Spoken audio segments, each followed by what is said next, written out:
To implement a full object-oriented variant of Mo, we'll use this grammar. So we'll keep integers in basic arithmetic for the convenience of writing examples. We no longer have variables in general, but we have the keyword arg and the keyword this. And those are just the two names that you can use inside of a method to refer to some other things. We have objects because that's the core form here, and we have field selection and method calls. In case it helps clarify, we can draw an analogy to certain Java programs. For example, this one creates a class posin that has an x and y field, and then we instantiate it to get an object with those fields, and 3 and 4 is the value. So that is analogous to what we've written over here in the OO-Mo version. We've got an object with an x and y field as 3 and 4.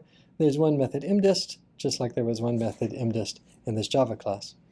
The Java method takes 0 arguments, but all of our methods over here have to take exactly 1 argument. So we just make up a dummy argument arg, and when we call it, we pass in a 0. In other cases, it's useful to pass real arguments in. Say, for example, this variant where we've taken posin and extended it with an add_dist method that takes a posin as its argument and calls a method on that argument. We don't have anything like subclasses in Object-Mo, but we can make an object that has an x, y, and z field and has an add mdist and add_dist method where we take the argument add_dist and we call an mdist method there. And then in this Java code here, I've created a posin3D object and I'm passing it a posin34 object. So that was our posin3D object. We make another object, which is like the 3,4 posin. It just has x and y and it has an mdist method.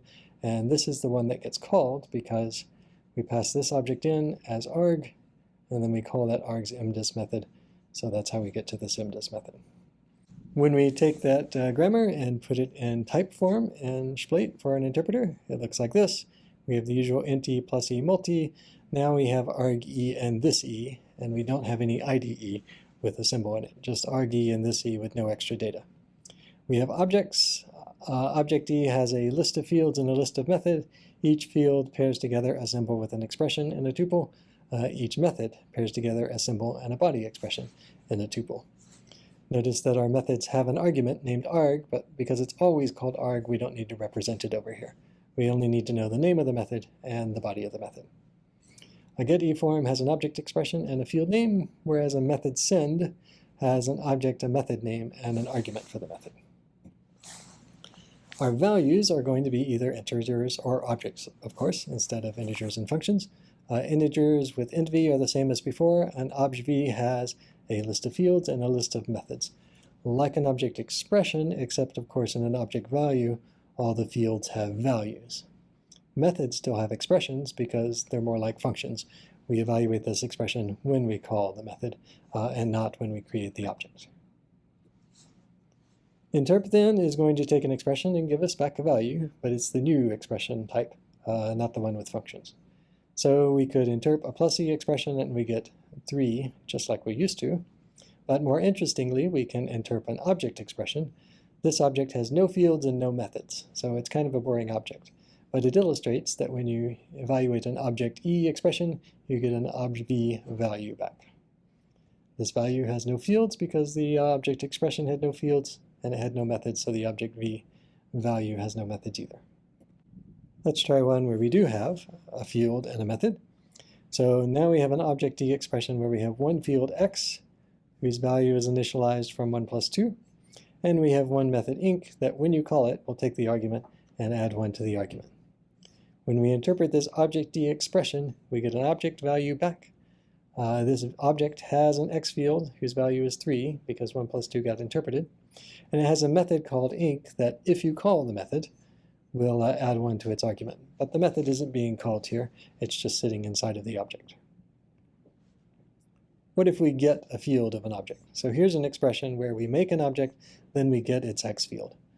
And since this object has an x field that's initialized to 1 plus 2, that's why we get a 3 out at the end.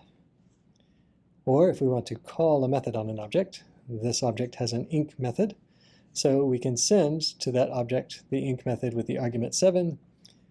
That means this 7 is going to go in for arg e, and we will end up adding 7 plus 1 to get 8.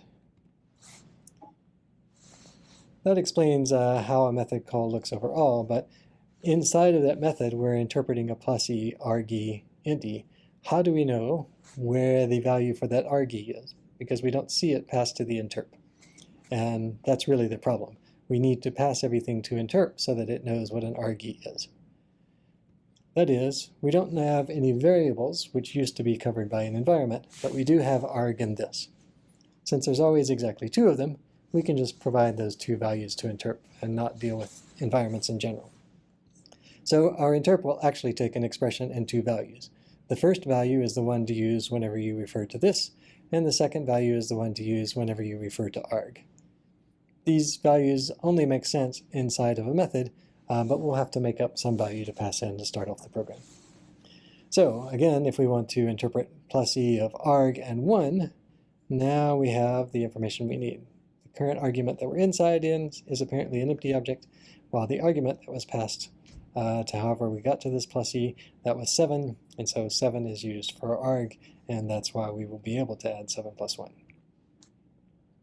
Here's another example where we're getting e from this, the field x.